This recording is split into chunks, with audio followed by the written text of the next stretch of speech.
Днес ще ви разкажа защо какаото е толкова полезно и как да си приготвите сами чаша истинско церемониално какао.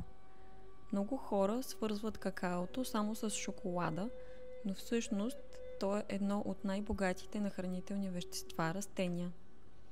В суровата си форма съдържа голямо количество антиоксиданти, които подпомагат борбата с свободните радикали, както и ценни минерали, като магнезий, желязо и цинк.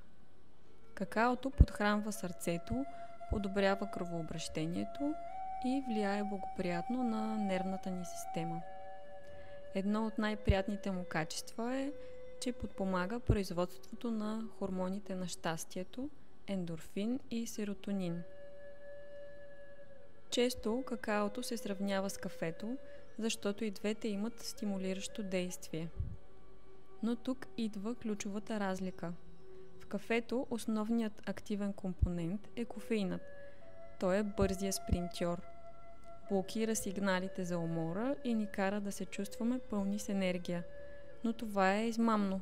Всъщност черпим от собствените си енергийни запаси и когато ефектът отмине, често усещаме силен спад и нужда от още и още кофеин. Какаото обаче съдържа основно теобромин. Той действа по-меко, плавно и дълготрайно. Теоброминът разширява кръвоносните съдове, подобрява циркулацията и дава едно стабилно усещане за бодрост без рязко изтощаване. Ако кофеинът е като внезапен изблик, то теоброминът е като равномерен, поддържащ ритъм, естествено и балансирано състояние на будност. Докато ви разказвам за тези качества, нека споделя как се приготвя чаша церемониално какао. Започваме с чиста какаова маса. Това е суровото необработено какао, без добавена захар или мляко. Добавяме подправки, щипка сол за отваряне на вкуса, най-често канела, кардамон, малко чили или ванилия, според вкуса ви.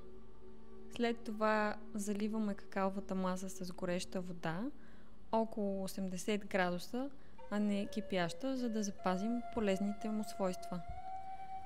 Слагаме всичко в блендер и разбиваме добре, докато сместа стане пухкава и хомогенна.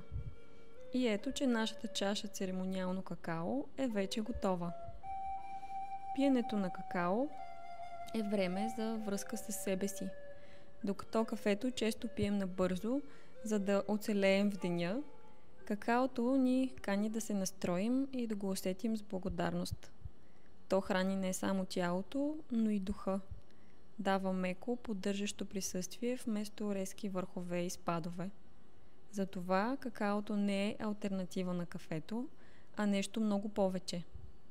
То е естествена подкрепа за тялото и практика за осъзнатост.